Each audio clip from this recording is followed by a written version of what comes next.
யாருக்கும் எந்த பயனும் இல்லாம ஒரு கோஷ்டி சுத்திக்கிட்டு இருக்கு. வெறும் சத்தம், ஒரு கொள்கை, லட்சியம், ஒரு கோட்பாடு எதுவுமே இல்லாம அப்படின்னா என்னன்னே தெரியாம ஒரு கூட்டம் சுத்திக்கிட்டு இருக்கு.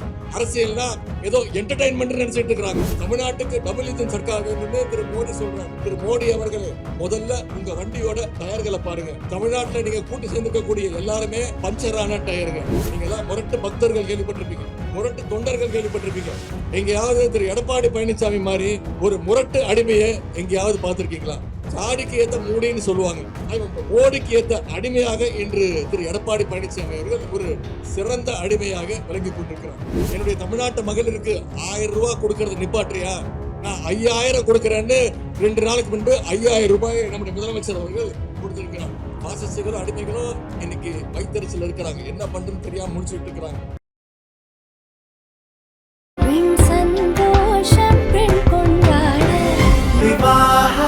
மணப்பெண்ணின் பிரத்யேகமான திருமணம் விவாஹா தி சென்னை சில்க்ஸ்.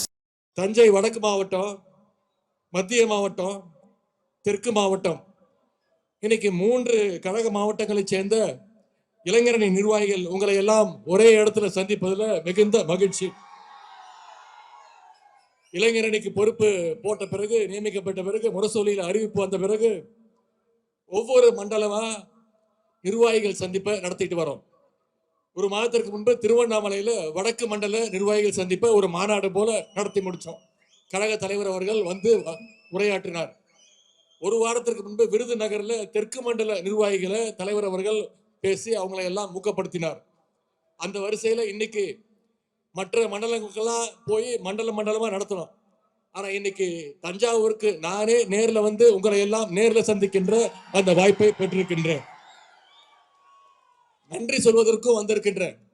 ஏன்னா திருவண்ணாமலையில் நடந்த சந்திப்புக்கும் விருதுநகரில் நடந்த சந்திப்புக்கும் இங்க இருக்கக்கூடிய தஞ்சை நிர்வாகிகள் முழு அளவில் உழைச்சு அந்த வெற்றிக்கு நீங்க பாடுபட்டு இருக்கிறீங்க. அதற்கு நன்றி சொல்லவும் நான் இன்னைக்கு தஞ்சாவூருக்கு வருகை வந்திருக்கின்றேன். கடந்த ஜனவரி 26ஆம் தேதி இதே திடல்ல, இதே செங்கிப்பட்டியில நம்முடைய முதலமைச்சர் அவர்கள் வெல்லும் தமிழ் பெண்கள் அப்படின்ற டெல்டா மண்டல மகளிரணி மாநாட்டில் கலந்துகிட்டு சிறப்புரை ஆற்றினாங்க. நானும் கலந்து கொண்டேன்.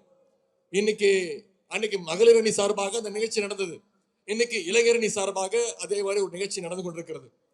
ஒரு பக்கம் இளைஞரணி நிர்வாகிகள் சந்திப்பு, மறுபக்கம் மகளிரணி நிர்வாகிகள் சந்திப்பு. இந்த நிகழ்வுக்கெல்லாம் வருகின்ற எழுச்சியான இந்த கூட்டத்தை பார்க்கும் பொழுது, இளைஞர்களை பார்க்கும் பொழுது, மகளிரை பார்க்கும் பொழுது எல்லாரும் கேட்கிறாங்க, இளைஞர்கள் எந்த பக்கம், மகளிர் எந்த பக்கம்? நான் சொல்றேன், இளைஞர்கள் எங்க பக்கம், மகளிர் அணி எங்க பக்கம். அவங்களுக்கெல்லாம் பதில் சொல்றது மாதிரி இன்னைக்கு இந்த எழுச்சியோட கூடியிருக்கின்றீங்க. தஞ்சாவூர் மாவட்டம் என்னைக்குமே திமுகவுடைய கோட்டைங்கிறத மறுபடியும் நிரூபிக்கின்ற மாவட்டம் இந்த தஞ்சை மாவட்டம். இந்த ஒருங்கிணைந்த தஞ்சை மாவட்டம் தான் முத்தமிழர் கலைஞர் அவர்களை கொடுத்த மண். நம்முடைய கழக தலைவர் அவர்கள் அடிக்கடி சொல்வார், பெருமையோடு சொல்வார், நான் ஒரு டெல்டா காரன் அப்படின்னு சொல்லுவார் பெருமையோட. இன்னைக்கு அவர் வழியில நானும் ஒரு டெல்டா காரன் என்ற பெருமையோடு உங்களை எல்லாம் சந்திக்க வருகை தந்திருக்கின்றேன். இந்த டெல்டா மாவட்டத்தில் தலைவர் கலைஞருடைய, நம்முடைய கழக தலைவருடைய காலடி படாத ஊரே இல்லை அப்படின்னு சொல்ற அளவுக்கு கழகத்தை இந்த பகுதியில வளர்த்திருக்கிறாங்க.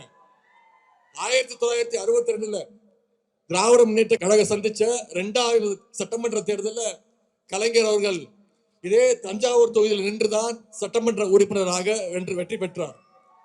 அப்படிப்பட்ட இப்படி பல்வேறு பெருமைகளை பெற்ற தஞ்சை மண்ணில் உங்களை எல்லாம் சந்திப்பதில் எனக்கு கூடுதல் மகிழ்ச்சி, பெருமை. இன்னைக்கு நம்முடைய இளைஞரணியில 5 லட்சம் நிர்வாகிகளை நியமிச்சிருக்கிறோம். இன்னைக்கு கிட்டத்தட்ட 15,000 நிர்வாகிகள் இந்த கூட்டத்திற்கு வந்திருக்கீங்க. உறுப்பினர்கள் பார்த்தா 50 லட்சம் உறுப்பினர்களை சேர்த்திருக்கிறோம். இந்தியாவிலேயே எந்த அரசியல் கட்சியோட சார்பு அணிக்கும் இப்படி ஒரு வலுவான கட்டமைப்பு நிச்சயம் கிடையாது. நம்முடைய இளைஞரணிக்கு மட்டும்தான் அந்த சிறப்பு. இன்னைக்கு பல கட்சிகள் பூத் கமிட்டி அமைக்கிறதுக்கு போராடிக்கிட்டு இருக்கிறாங்க, ஆள் கிடைக்காம திண்டாடிக்கிட்டு இருக்கிறாங்க. ஆனா நாம இளைஞரணிக்கு இன்னைக்கு பாகம் வரைக்கும் நிர்வாகிகளை நியமிச்சிருக்கின்றோம். உங்களை மாதிரி இருக்கக்கூடிய இளைஞர்களாலதான் இன்னைக்கு நம்முடைய திராவிட முன்னேற்ற கழகம் 76 ஆண்டுகளை கடந்து வெற்றி நடை போட்டிருக்கிறது. இன்னைக்கும் அதே இளமையோடும் அதே துடிப்போடும் திமுக வெற்றி பெற்றிருக்கிற இங்க வந்திருக்கக்கூடிய இளைஞரணி தம்பிமார்கள் நீங்க மிக முக்கியமான காரணம். நம்முடைய தலைவர் அவர்கள் இன்னைக்கு இளைஞரணியை துவங்கி 45 ஆண்டுகளுக்கு மேல் ஆகுது. இளைஞரணியுடைய ஒவ்வொரு கருப்பு சிவப்பு இளைஞரணி தம்பிமார்களும் இன்னைக்கு கழகத்துடைய கருப்பு சிவப்பு ராணுவ கட்டுப்பாடோடு இன்னைக்கு செயல்பட்டு கொண்டிருக்கிறீங்க. கழகத்துல பணியாற்றுவதற்கு ஒரு பிராக்டிஸ் கிரவுண்டாக இன்னைக்கு இளைஞரணி திகழ்ந்து கொண்டிருக்கிறது.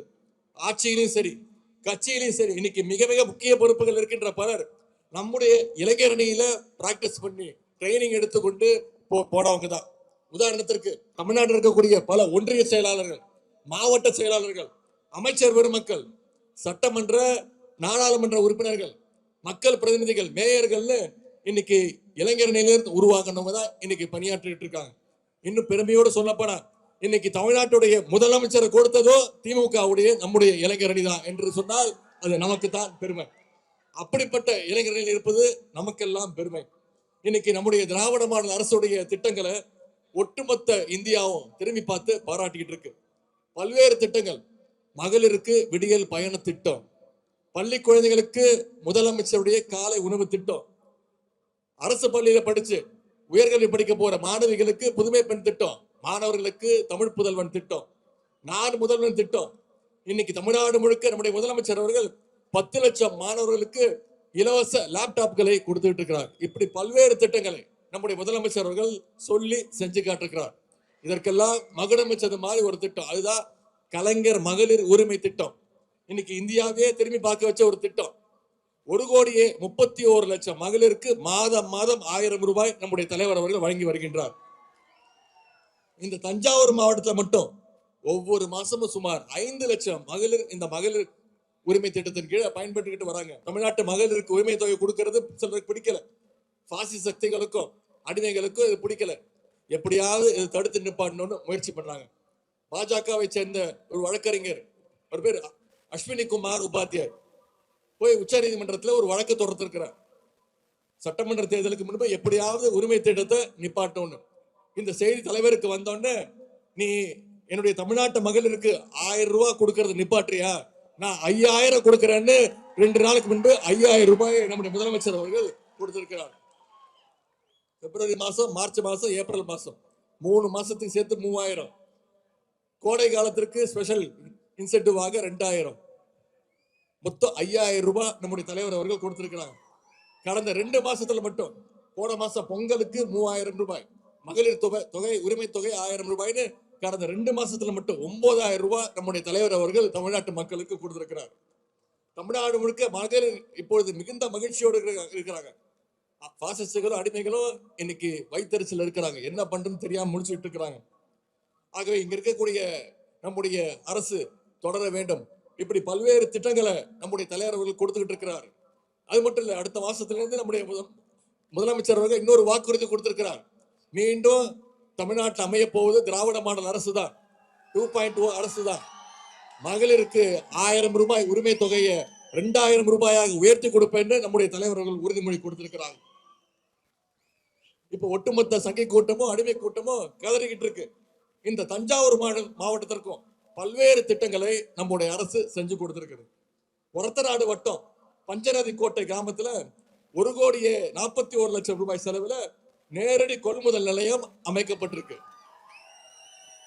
2022 அறிவிக்கப்பட்டு 2 வருஷத்துல 70 கோடி ரூபாய் மதிப்பீட்டுல மினி டைடல் பூங்கா தஞ்சாவூர்ல திறக்கப்பட்டிருக்கு. பேராவூரணி வட்டத்துல 7,30,00,000 ரூபாய் மதிப்பீட்டுல காமன் ஃபெசிலிட்டி சென்டர் அந்த திட்டம் திறக்கப்பட்டிருக்கு. ஒரத்தநாடு வட்டம் நடுவூர்ல 170 கோடி ரூபாய் மதிப்பீட்டுல புதிய சேமிப்பு கிடங்கு அமைய இருக்கின்றது. பூதலூர் வட்டம் செங்கிப்பட்டியிலையும், பட்டுக்கோட்டை வட்டம் ராஜாமணத்திலையும் சிப்காட் தொழிற்பேட்டை, பட்டுக்கோட்டை மனோரால 40 கோடி ரூபாய் மதிப்பீட்டுல பன்னாட்டு கடற்பசு பாதுகாப்பு மையம், 53 கோடி ரூபாய் மதிப்பீட்டுல அதிநவீன பால் பதப்படுத்துகின்ற நிலையம் அமைக்கப்பட இருக்கின்றது. பட்டுக்கோட்டையில ரூபாய் 20 கோடி ரூபாய் மதிப்பீட்டுல புதிய பேருந்து நிலையத்தை இன்றைக்கு நாங்க திறந்து வச்சிருக்கிறோம். திருவோணம் வருவாய் வட்டத்தை நம்முடைய அரசு உருவாக்கி இருக்கின்றது. திருவையாறு புறவழிச்சாலை பணிகள் முழுமையாக முடிக்கப்பட்டு இருக்கு. ஏரி புறக்கரை, கீழத்தோட்டம் மீனவ கிராமங்களுக்கு 32 கோடி ரூபாய் செலவில மீன் இறங்கு தளம், தடுப்பு சுவர் அமைக்கும் பணி தொடங்கப்பட்டிருக்கு. ஈச்சங்கோட்டை வெட்டிக்காடு இடையே 40 கோடி ரூபாய் மதிப்பீட்டுல கல்லணை கால்வாய் தூர்வாரப்பட்டிருக்கு. இப்படி பல்வேறு திட்டங்களை இந்த தஞ்சை மாவட்டத்திற்கு நம்முடைய அரசு செயல்படுத்தி இருக்கு. இன்னைக்கு நம்முடைய முதலமைச்சர் கொண்டு வந்திருக்கின்ற இந்த திட்டங்களால தமிழ்நாடு இந்தியாவிலேயே நம்பர் 1 ஸ்டேட்டாக 11.19% வளர்ச்சியோடு மிகச் சிறப்பாக நம்முடைய மாநிலம் வளர்ந்து கொண்டிருக்கிறது, சாதித்து காட்டியிருக்கின்றது. இதையெல்லாம் ஏத்துக்க முடியாத பாஜக அரசு நம்முடைய தமிழ்நாட்டுக்கு எல்லா விதத்திலையும் தொல்லை கொடுத்துட்டு இருக்கு. நிதி உரிமையை பறிக்கின்றாங்க, மொழி உரிமையை பறிக்கின்றாங்க, கல்வி உரிமையை தடுத்து நிப்பாட்டுறாங்க. ஹிந்தியையும் சமஸ்கிருதத்தையும் எப்படியாவது தமிழ்நாட்டுக்குள்ள நுழைக்கணும்னு புதிய கல்விக் கொள்கையை கொண்டு வர்றாங்க. சமீபத்தில் ஒன்றிய அரசு பட்ஜெட் தாக்கல் பண்ணுச்சு, பார்த்திருப்பீங்க. அந்த பட்ஜெட்ல தமிழ்நாட்டுக்குன்னு ஒரு திட்டத்தை கூட அறிவிக்கல. ஆனா எதிர்க்கட்சி தலைவர் திரு எடப்பாடி பழனிசாமி என்ன சொல்றாரு? ஒன்றிய அமைச்சர் பட்ஜெட்டை முழுசா படிச்சு கூட முடிக்கல. படிச்சு முடிக்கிறதுக்கு முன்னாடியே எதிர்க்கட்சி தலைவர் திரு எடப்பாடி பழனிசாமி வாழ்த்து சொல்றாரு. என்ன மிகச்சிறந்த பட்ஜெட் அப்படின்னு. நீங்க எல்லாம் முரட்டு பக்தர்கள் கேள்விப்பட்டிருப்பீங்க, முரட்டு தொண்டர்கள் கேள்விப்பட்டிருப்பீங்க. எங்கேயாவது திரு எடப்பாடி பழனிசாமி மாதிரி ஒரு முரட்டு அடிமையை எங்கேயாவது பார்த்திருக்கீங்களா? ஜாடிக்கு ஏத்த மூடின்னு சொல்லுவாங்க. மோடிக்கு ஏத்த அடிமையாக இன்று திரு எடப்பாடி பழனிசாமி அவர்கள் ஒரு சிறந்த அடிமையாக விளங்கி கொண்டிருக்கிறார். இன்னைக்கு சட்டமன்ற தேர்தல் வருது, அதனால தமிழ்நாட்டுக்கு மீண்டும் சங்கி கூட்டம் அடிக்கடி வர ஆரம்பிப்பாங்க. மோடி இனிமே அடிக்கடி வருவார், அமித்ஷா அவர்கள் தொடர்ந்து வருவார். அவங்க எல்லாம் வருவாங்களே தவிர தமிழ்நாட்டுக்கு தேவையான நிதி மட்டும் நிச்சயம் வராது. திரு மோடி அவர்களே, திரு அமித்ஷா அவர்களே, உங்களுடைய பருப்பு உத்தரப்பிரதேசத்துல, பீகார்ல, வடநாட்டுல வேகலாம், ஆனா தமிழ்நாட்டுல ஒருபோதும் உங்களுடைய பருப்பு வேகவே வேகாது.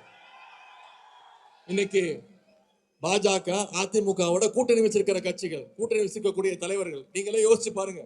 ஒவ்வொருத்தரும் இன்னொருத்தரை எப்படி எல்லாம் புகழ்ந்து பேசினாங்க 2 மாசத்துக்கு முன்பு, 3 மாதங்களுக்கு முன்பு. நான் என்ன சொன்னாங்கன்னு மட்டும் சொல்றேன், யார் பேசினாங்கன்னு நீங்களே கண்டுபிடிச்சுக்கோங்க. இப்ப கூட்டணியில் இருக்கக்கூடிய ஒருத்தர் சொன்னார், திரு எடப்பாடி பழனிசாமி அவர்களோட கூட்டணி வைக்கிறதுக்கு தூக்குல தொங்கிடலாம். சொன்னது யாரு? இன்னொருத்தர் இருக்கிறாரு, அவர் சொன்னாரு, திரு எடப்பாடி பழனிசாமி அவர்களுக்கு எந்த அருகதையும் கிடையாது, ஒரு கவுன்சிலர் ஆவதற்கு கூட தகுதி கிடையாது, அவர் ஒரு டயர் நக்கி அப்படின்னு சொன்னது யாரு? இந்த லட்சணத்துல தமிழ்நாட்டுக்கு டபுள் இன்ஜின் சர்க்கார் வேணும்னு திரு மோடி சொல்றாரு. திரு மோடி அவர்களே, முதல்ல உங்க வண்டியோட டயர்களை பாருங்க. தமிழ்நாட்டில் நீங்க கூட்டு சேர்ந்திருக்கக்கூடிய எல்லாருமே பஞ்சரான டயருங்க. உங்களுடைய பஞ்சரான டயர்களும் ஃபங்க்ஷன் ஆகாத டப்பா இன்ஜினும் தமிழ்நாட்டில் என்னைக்கும் ஓடவே ஓடாது. இன்னைக்கு எடப்பாடி பழனிசாமி மிகப்பெரிய ஒரு அடிமையாக, பாஜகவுடைய அடிமையாக வலம் வந்து கொண்டிருக்கிறார். இவங்க இப்படின்னா இன்னொரு பக்கம் யாருக்கும் எந்த பயனும் இல்லாம ஒரு கோஷ்டி சுத்திக்கிட்டு இருக்கு. வெறும் சத்தம், ஒரு கொள்கை, லட்சியம், ஒரு கோட்பாடு எதுவுமே இல்லாம, அப்படின்னா என்னன்னே தெரியாம ஒரு கூட்டம் சுத்திக்கிட்டு இருக்கு. அரசியல்னா ஏதோ என்டர்டைன்மெண்ட் நினைச்சிட்டு இருக்கிறாங்க. அவங்களுக்கு இளைஞரணி தமிழ்மார்கள் நீங்க சொல்லணும், அரசியல்னா மக்கள் பணினா என்டர்டைன்மெண்ட் கிடையாது, அது ஒரு கமிட்மெண்ட், அது ஒரு டெடிகேஷன் என்பதை நாம திமுக இளைஞரணி தமிழ்மார்கள் நம்ம ப்ரூவ் பண்ணி காட்ட வேண்டும்.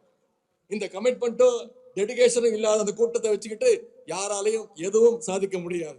ஆகவே இப்படி பாசிஸ்டுகளையும் பழைய புதிய அடிமைகளையும் வீழ்த்த வேண்டிய பொறுப்பு இங்க வந்திருக்கக்கூடிய இளைஞரணி தமிழ்மார்கள் நாம ஒவ்வொருத்தருக்கும் இருக்கு.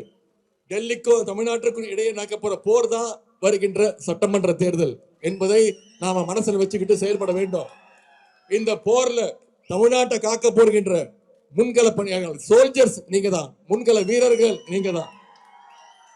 சமீபத்தில் விருதுநகரில் நடந்த அந்த இளைஞரணி சந்திப்புல நம்முடைய முதலமைச்சர் அவர்கள், கழக தலைவர் அவர்கள் இளைஞரணியை பாராட்டி பேசுறாங்க. என்ன தெரியுமா சொன்னாங்க?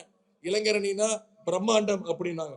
நாம ஏதோ வெறும் எண்ணிக்கையில மட்டும் பிரம்மாண்டம் கிடையாது, நாம எளிமையில பிரம்மாண்டம், நாம கொள்கையில பிரம்மாண்டம், உறுதியில பிரம்மாண்டம், லட்சியத்துல களப்பணியில பிரம்மாண்டம், கடமை கண்ணியம் கட்டுப்பாடுல பிரம்மாண்டமாக இருக்க வேண்டும். இதையெல்லாம் மனசுல வச்சுக்கிட்டு நம்முடைய தேர்தல் வேலைகளை நாம் ஆரம்பிக்க வேண்டும். ஏன்னா வர சட்டமன்ற தேர்தல் சமூக நீதிக்கும் சமூக அநீதிக்கும் இடையில நடக்க போற தேர்தல், தமிழ் மொழிக்கும் ஹிந்தி மொழி திணிப்புக்கும் நடுவுல நடக்க போகின்ற ஒரு தேர்தல். தமிழ்நாடு என்னைக்கும் தலைகுனியாதுன்னு டெல்லிக்கு நாம தெரிவிக்க வேண்டிய தேர்தல். தமிழ்நாடு என்னைக்குமே டெல்லிக்கு அவுட் ஆஃப் கண்ட்ரோல் தான் அப்படிங்கிறத தெரிவிக்க வேண்டிய தேர்தல். தேர்தலுக்கு இன்னும் 50 நாட்கள் தான் இருக்கின்றது. ஒவ்வொரு பூத்தாக திட்டமிட்டு உங்களுடைய பணிகளை நீங்க வகுத்துக்கங்க.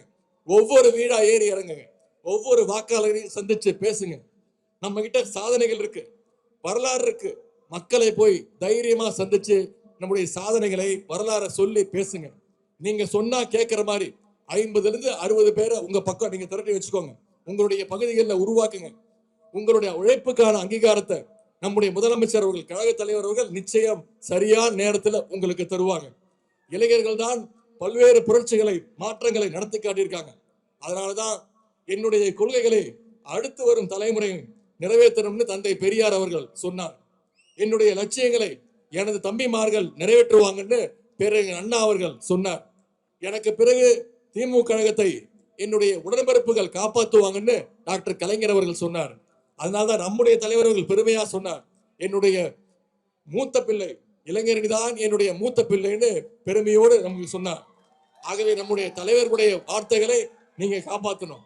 முக்கியமா தமிழ்நாட்டை டெல்லி கிட்ட இருந்து நாம காப்பாற்றியாக வேண்டும். தேர்தல் முடிஞ்சு வாக்கு எண்ணப்படுற அன்னைக்கு எல்லா பூத்திலையும் நிச்சயம் உதயசூரியன் வெற்றி பெற இருக்க வேண்டும். நம்முடைய தோழமை கட்சிகளும் தேர்தலில் நிச்சயம் வெற்றி பெற வைக்க வேண்டும்.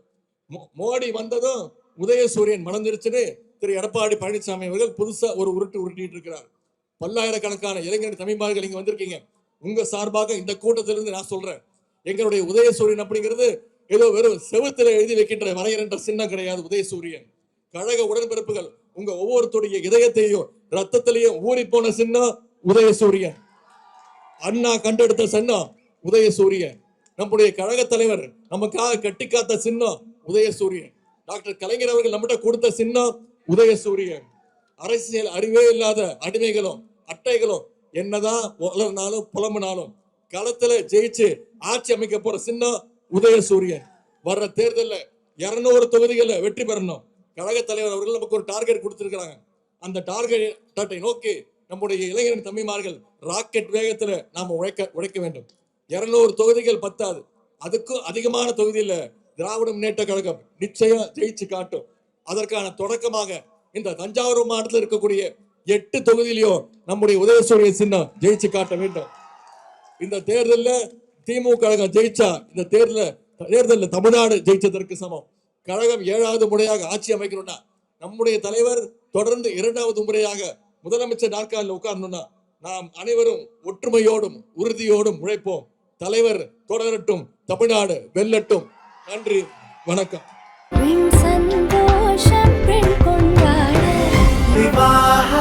மணப்பெண்ணின் பிரத்யேகமான திருமணம் விவாஹா தி சென்னை சில்க்ஸ்.